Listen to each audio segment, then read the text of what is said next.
From across Maryland, Virginia, and the District, this is Washington's 24-hour local news leader. News Channel 8's Live This Morning starts right now. And on the heels of those citizen tea parties yesterday, many people are asking now just how influential events like that really are. What is the lasting import of them?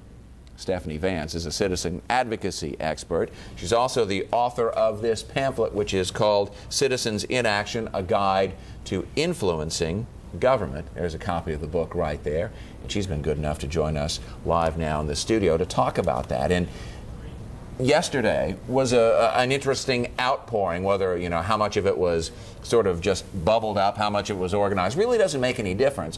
What it shows is that there clearly is an undercurrent of opposition to what the administration has been doing in a lot of ways. The important thing, though, it seems to me, is not what happened yesterday, but what happens in 6 months. Does anything come out of it? Well, I think that's absolutely true, and I think it's great to see that people are engaged, that they're communicating with their government, because one of my main rules is if you don't get out there and communicate, you don't get to whine about the process.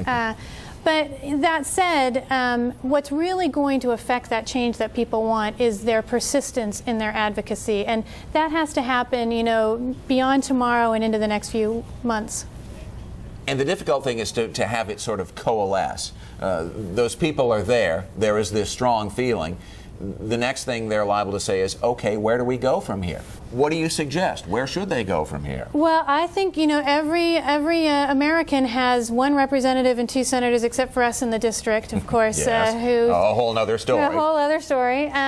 Has one representative and two senators that are there to represent them. And those people, believe it or not, I know sometimes people are skeptical about this, but they're really thinking, whenever anyone walks in the door, how does what you're saying influence my constituents? And so people have an amazing power of constituency that they can use. There is kind of a halo that is attached right now to the Obama administration. A lot of people had a general feeling of unease about the direction that their government is going. Clearly that is not a universally held thing, and a lot of the people who would say, I really like Mr. Obama, but I'm a little worried about all the money that we've been spending.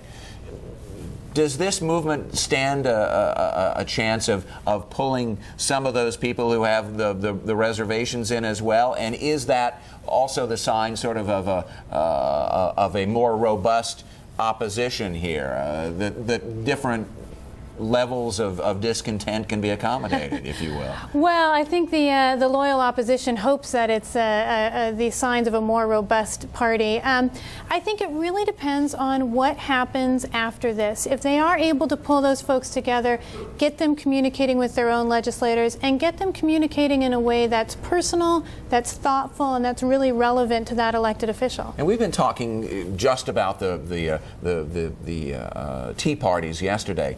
But what you're telling people here has importance for just about any issue, regardless of what you're advocating. The same things hold.